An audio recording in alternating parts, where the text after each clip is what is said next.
for a possible outbreak of a mystery virus. The coronavirus presents a public health emergency in the United States. I mandated all restaurants and bars close their dine-in facilities, and I asked all non-essential businesses to close. What we're all asking in all of our states is actually for people not to travel.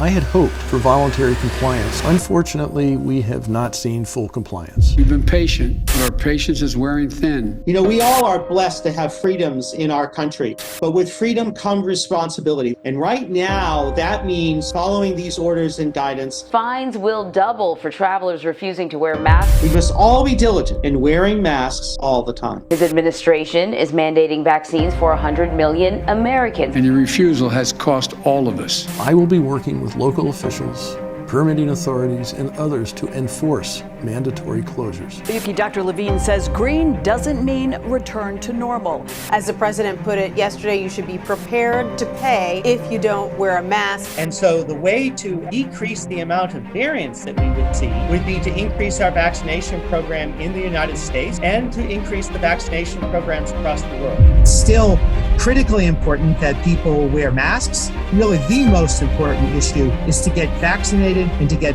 boosted. And other non-life critical businesses are to cease operations of their physical locations by 8 p.m. tonight, with enforcement to begin Saturday. Are you okay with Wolf saying that you can or can't work?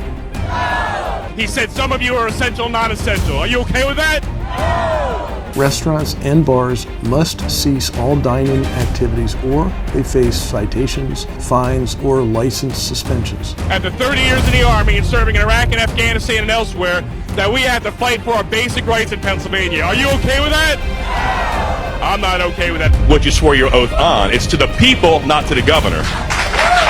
I want this governor off my back and out of my wallets. How about you? He needs to go. We have a movement here, a movement that wants to take back our freedoms and rights and the fight for all that's precious to us here. They're the freedoms that we've taken for granted for so many years because they've always been there. Patriots and heroes are those who stand against tyranny, who stand against non-constitutional violations of our rights. I stand with those people who stand for freedom. Here's a letter from the governor asking for the resignation of the Secretary of Health.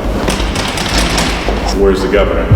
I reject this language of conditioning us a new normal. Are you going to accept a new normal? I don't know who he thinks he is. But if my words make it law, so be it. It's like, no, Governor, 6 years in office and you don't know how bills become law. They're voted on in the House and Senate and then delivered to you for signature. That's one of the great traits of any leader, that you lead from the front by example.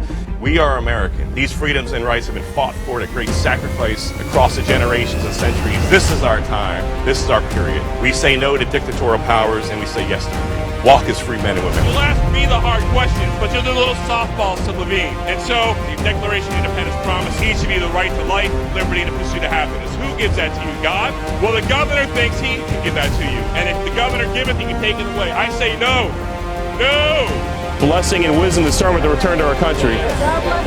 We need God to pour His Spirit upon our country and our leaders. We're praying every night that God will soften the heart of our governor who's turned a blind eye towards us. Galatians 6:9 says, "Grow not weary doing good, because in due time you'll reap a harvest." I ask you to walk as a free person. Choose life. It's a choice. We will lose everything if we stand aside. We've been called together for such a time as this. Together we will win our liberty. Together we'll secure our freedom. Walk as free men and women.